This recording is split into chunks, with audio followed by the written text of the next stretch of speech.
Next part of the halogen derivatives is SN1 reaction mechanism.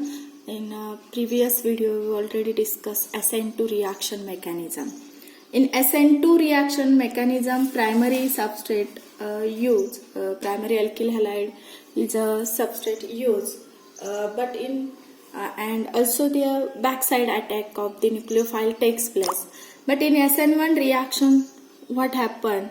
S stands for substitution.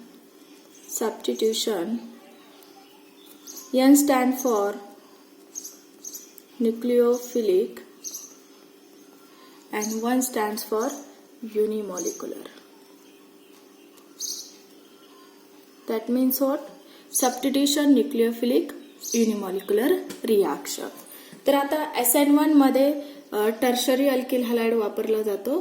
तर आता tertiary alkyl halide आपण पाहिलं तर आपण टर्शरी ब्युटाइल ब्रोमाइड वापरणार आहोत.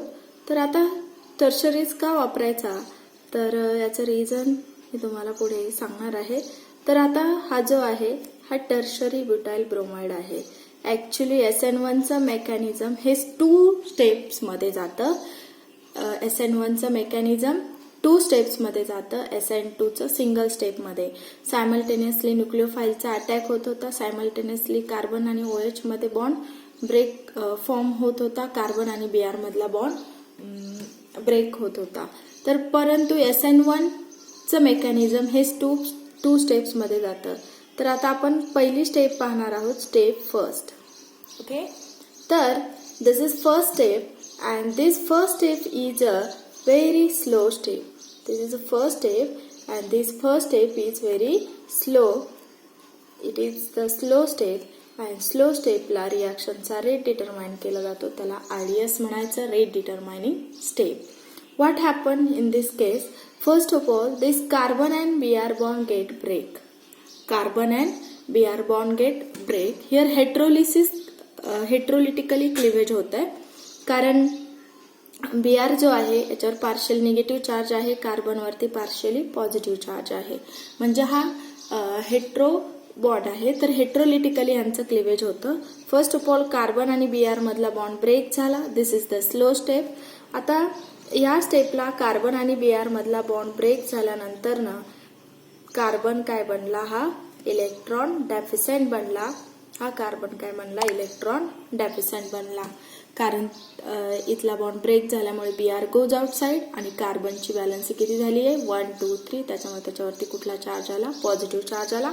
याला आपण, या इंटरमिजिएटला आपण कार्बोकॅटायन म्हणतो. हा जो कार्बोकॅटायन असतो याची जिओमेट्री कशी असते, प्लेनर असते.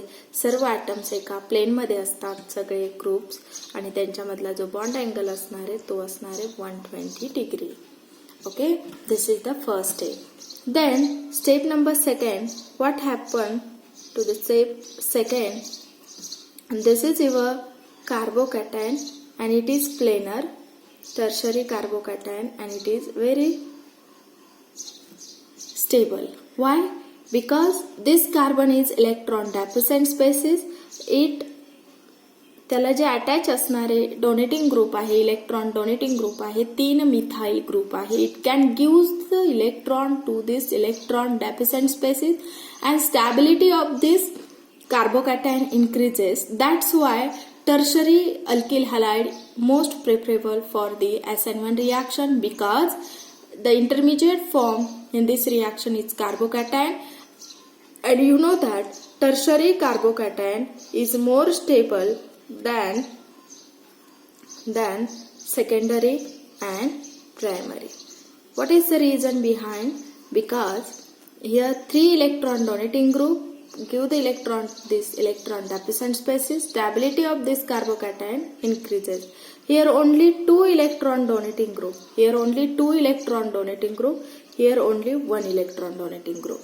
That means what? The number of alkyl group increases to the carbocation electron deficient species. The stability of the carbocation increases. That's why tertiary alkyl halide is more stable than secondary than primary. That's why in SN1 reaction tertiary alkyl halide is used. Okay. The second step, what happened in this second step? The you have nucleophile. Nucleophile can attack on this electron deficient species.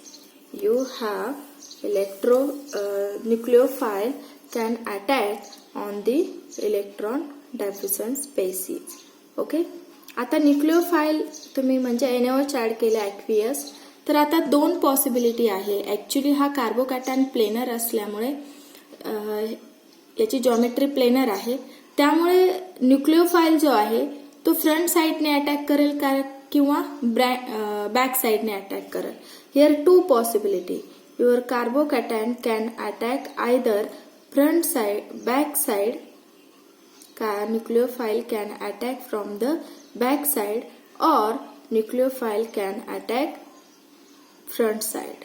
SN2 मध्ये back साइडनेच attack करतो nucleophile, front साइडने करत नाही. कारण त्याचं reason असं आहे, already मी discuss केलेलं आहे की Br हा निगेटिव्ह आहे, OH हा निगेटिव्ह आहे, तर फ्रंट साइडने अटॅक करायला गेला तर Br आणि OH यांच्यामध्ये रिपल्शन होईल, म्हणून OH मायनस हा बॅक साइडने अटॅक करत असतो. परंतु इथे हा जो तुमचा कार्बोकॅटायन आहे तो प्लेनर असल्यामुळे, त्याची जॉमेट्री प्लेनर असल्यामुळे either nucleophile can attack back side और फ्रंट साइड. ओके, तर आता there is no any steric hindrance because all atoms in same plain.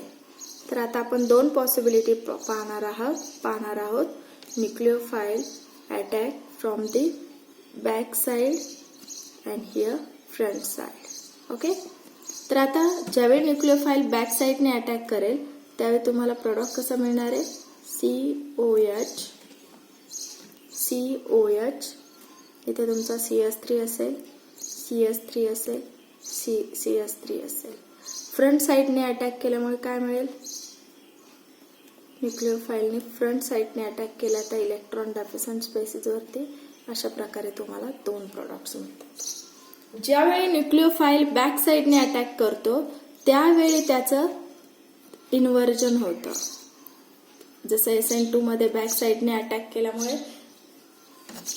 ते जे काही कंपाऊंड आहे त्याचं इन्व्हर्जन होतं, आणि फ्रंट साइडने अटॅक केल्यामुळे त्याचं कॉन्फिगरेशन मध्ये काहीच फरक पडत नाही, ॲज इट इज राहतं, म्हणजे रिटेन्शन. म्हणजे जर 50% इन्व्हर्जन मिळत असेल, इथे 50% इन्व्हर्जन मिळत असेल, तर ते मिक्सचर असणार आहे तुमचं racemic mixture, equimolar mixture of dextro rotatory and laevo rotatory. म्हणजे हा जर R असेल समजा, हा S असेल, ओके, म्हणजे इन्व्हर्जन अँड रिटेन्शन हे इक्विमोलर मध्ये मिळतं, म्हणजेच काय असेल, रेसेमिक मिक्सचर. जर ऑप्टिकली ऍक्टिव्ह कंपाऊंड असेल तर आपण त्याला म्हणू शकतो की इन्व्हर्जन अँड रिटेन्शन आपल्याला कशा पद्धतीने मिळतं. म्हणजे 50% तुम्हाला इन्व्हर्जन आणि 50% रिटेन्शन. इन्व्हर्जन म्हणजे काय, याचं कॉन्फिगरेशन काय होणार आहे, चेंज होणार आहे.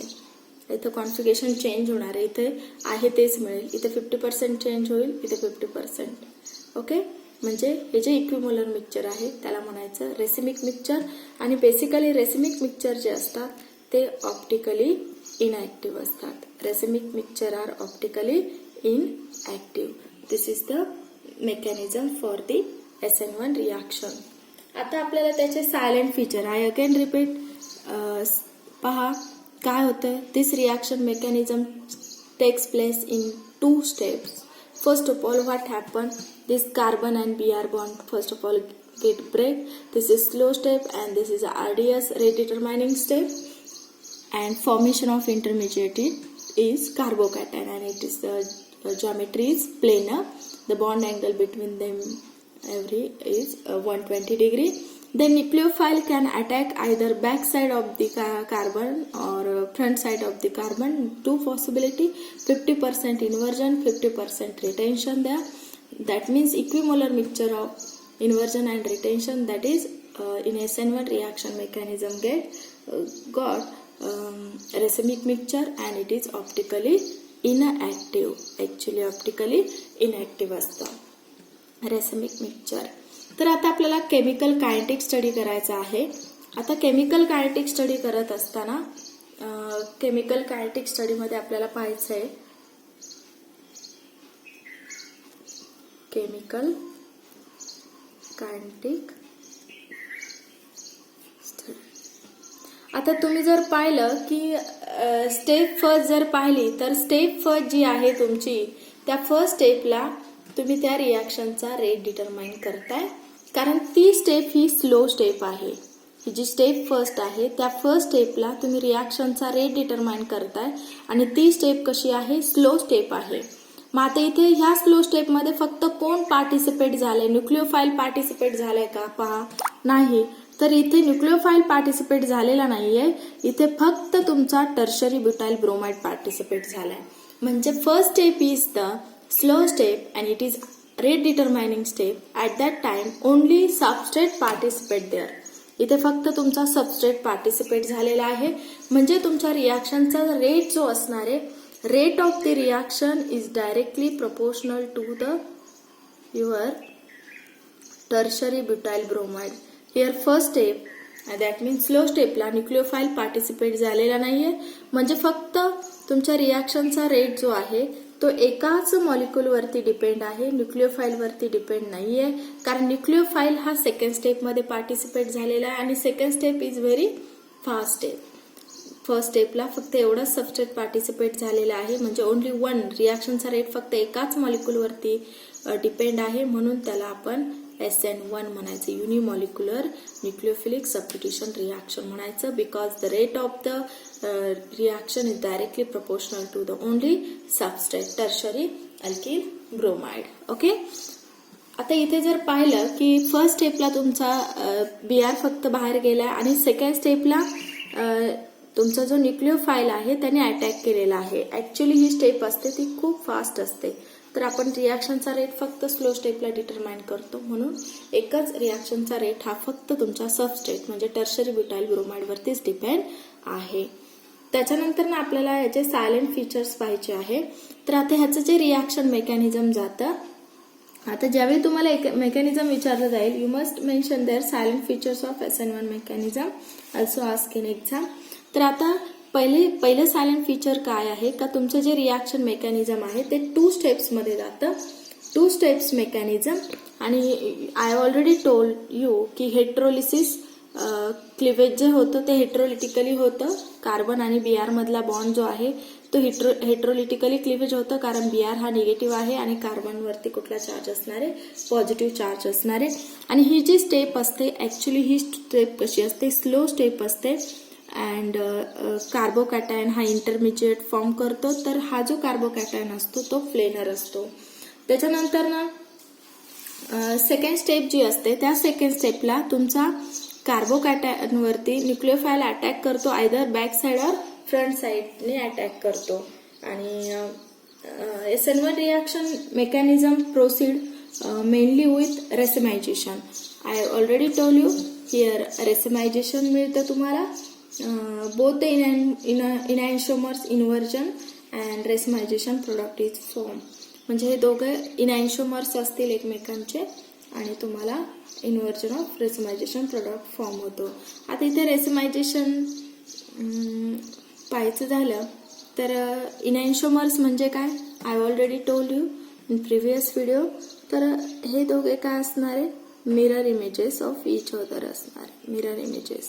आणि ह्याला उचलून मी ह्याच्यावर ठेवलं तर OH ला OH मर्ज नाही होणार, तर OH ला CH3 सुपर इम्पोज होईल. म्हणजे इनॅन्शिओमर्स म्हणजे काय, they are mirror images of each other but not super imposable. म्हणजे मी हा कंपाऊंड जागेवरच ठेवला आणि ह्या कंपाऊंडवर उचलून याच्यावर जर ठेवला तर पहा OH आणि CH3 सुपर इम्पोज होत नाही. म्हणजे they are mirror images of each other but not super imposable, त्याला आपण इनॅन्शिओमर्स म्हणतो. तर आता which factors affecting SN1 and SN2 mechanism, this point we'll discuss in next video. तर त्याच्यामध्ये कुठले कुठले फॅक्टर्स SN1 आणि SN2 मेकॅनिझम वरती अफेक्ट करतात. तर पहिलं असेल नेचर ऑफ सबस्ट्रेट असेल, त्याच्यानंतर न्यूक्लिओफिलिसिटी ऑफ दी रिएजंट असेल, सॉल्व्हंट पोलॅरिटी असेल. All this point will discuss in next video. This is SN1 and SN2 reaction mechanism is very important.